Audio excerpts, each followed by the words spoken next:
Now, just a little warning before we begin, there's going to be some major spoilers ahead for the 8th and final episode of Skeleton Crew, so if you haven't seen it and you don't want the ending ruined, it is a really good time to click away.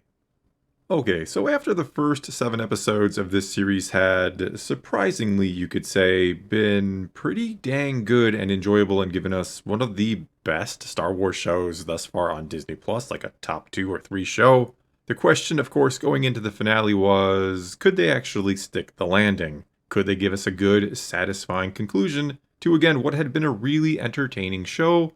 Or would Disney Star Wars manage to lay an egg here at the end? And I'm happy to say that, though maybe not the greatest ending of all time all around, and I'll explain what I mean in just a second, but this was still a very good and enjoyable one. I enjoyed this episode quite a bit. It was fun. It was action-packed. It looked pretty good. It looked like good Disney Plus Star Wars CGI, if you know what I mean. It doesn't look movie quality, but it looks really good for what it is. And it had a good deal of tension, kinda, because we kinda knew that it was highly unlikely any of the parents or kids would be killed, or that any of the main characters, outside of potentially Jod or some of the pirates, I guess, could be killed. And it did offer us good resolutions for the characters, which I would absolutely say is the most important part of what a finale needs to do, right? It needs to wrap up the character stories. But when it comes to all the mysteries and intrigue that the series has generated or introduced over those first 7 episodes, and there has been plenty of it, there are a lot of interesting questions about Ed Hatton, about the supervisor, about Tekranad, the pirate captain, and about all these similar sorts of things, and, well, pretty much none of them get answered, not in any sort of definitive way. I think we can kind of extrapolate some answers from some of the things we learn about the supervisor. And he was, of course, a droid, which was not really a surprise. I think we all kind of assumed or guessed he might end up being a droid, that was going to be the twist with him, I suppose, even though it didn't feel like a twist after last week kind of spoiled it, with the whole thing where Jod was asking to speak to the supervisor, and they were going to take him to the supervisor, and then he said something about finally he doesn't have to speak to a droid anymore, which kind of implied, yeah, he was going to have to speak to another droid.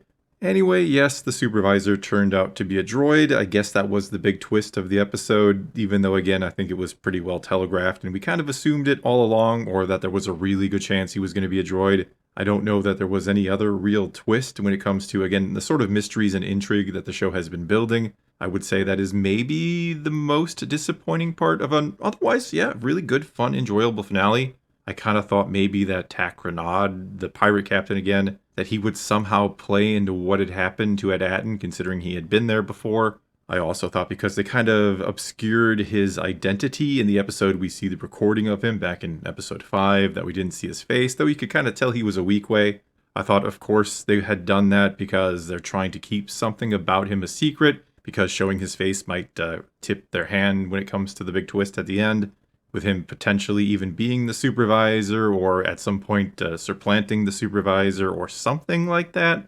But it turns out that the captain really had nothing to do with anything, that there was no twist to be had there, and I'm really kind of, not confused, but wondering why we had that scene of the statue back in episode 4 on Ed Akron, which kind of, again, implied maybe there was some kind of secret or twist coming up with the identity of either the supervisor or the captain, or them being one and the same, or something like that. But that decapitated statue was apparently just a decapitated statue. Anyway, we did finally get Jod's backstory. We learned that he wasn't actually in the Jedi Order at any point, like potentially could have been the case. We kind of thought he had some sort of Jedi training, or I thought he had maybe some sort of Jedi training. And it turns out he was found sometime after Order 66 by a Jedi who took him in and fed him and started to train him, who said he had potential. But then she was hunted down and killed, and he was left on his own again. We have no idea who that Jedi may have been. Probably a brand new Jedi, probably not someone we know or anything like that. And something tells me at some point down the road in a comic book or a novel, especially considering I think it's highly unlikely we get a season 2 of this just based on the numbers we've been seeing, that the viewership isn't there. Though who knows, maybe long term this will turn out to be a success. Maybe people will hear how good it was and go back and watch it, and eventually we get a season 2.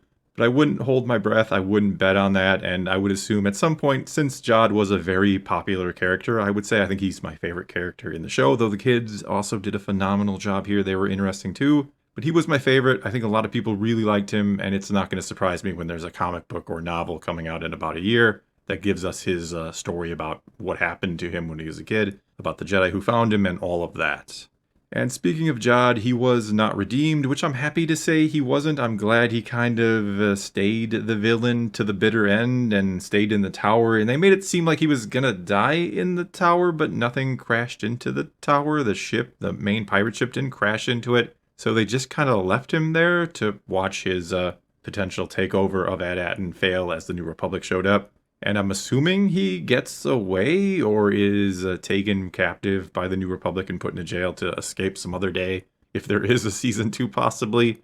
But anyway, happy to see he wasn't redeemed. Happy to see he stayed the villain, even though he really wasn't that cutthroat of a villain in this episode. We'd seen him, of course, kill Brutus last week. He'd ordered SM-33 to melt the other pirates with the acid a few episodes back. So he'd done some pretty dark things. But here with the kids, which I think he may have had a little bit of a soft spot for, you do see when KB goes down, there does seem to be just a touch of maybe regret or sadness there. So I do think he had a little bit of feelings for the kids despite himself. I don't think he wanted to care about the kids. I think he ended up caring about them and by default didn't want to kill their parents, because he certainly had the chance to kill all of them pretty much at any point, especially after his cover was blown by the supervisor, who knew he either wasn't a Jedi or he wasn't an emissary. It couldn't be both, considering the supervisor's last message he received from the Republic was about how the Jedi were traitors. Of course, that is referring to Order 66. And again, going along with not really getting many answers about pretty much anything in regards to that. We don't know what the droid or the supervisor did after that, why he continued to just go on with the great work. Probably because that was what he was programmed to do and didn't know anything else, and he kept the people of AT-AT in the dark. I got the impression, even though Fern's mother tried to kind of play it off like I had seen the supervisor before, that she hadn't, that really no one had ever seen the supervisor before until this, or not for a very long time. But anyway, happy to see that Jod was not redeemed, even though he was a little wishy-washy, you could say, in this episode about doing what he had to do to win the day. He could have killed the kids or the parents or did pretty much anything to secure a victory. And he didn't, probably because deep down, very far in his core, he does care about those kids. And then, speaking of the kids, they did each kind of have their hero moment in the episode, as you kind of would expect. They kind of had to take charge, as the parents didn't really know what to do or were indecisive or refused to do what they had to do when it came to blowing up the shield, with Fern's mother finally realizing, we have to do this, we need help from the New Republic. And she was the one who, with the help of Wim and Wim's dad, who pulled it and blew up the barrier and revealed AT-AT into the galaxy.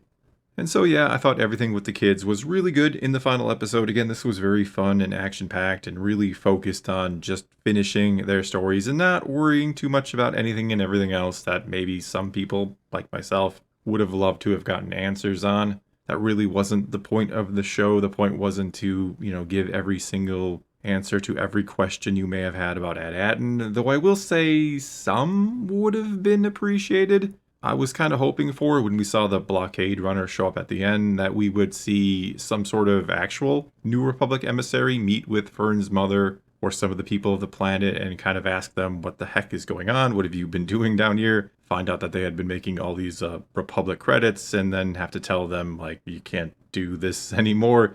Your people, your planet needs to kind of find a new purpose, or you're going to make Republic credits, new Republic credits. Something like that. I don't know if that maybe feels a bit cumbersome there at the end. You kind of take a story that was moving at breakneck speed and then slow it down for the final 5 minutes just to give us fans who just wanted some answers, those answers, or a few of them to chew on, instead of giving us kind of nothing in terms of that. But again, I kind of understand that. I get that the story was about the characters, not the mystery per se, and that you didn't need to do that at the end, and you kind of implied something was happening with the New Republic, again, as a blockade runner shows up and is landing and is probably going to meet with the people of the planet.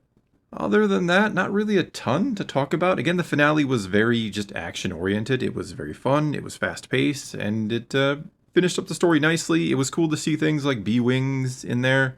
We got to see the gun on top of the school come into play, that Neil fired it. No surprise there.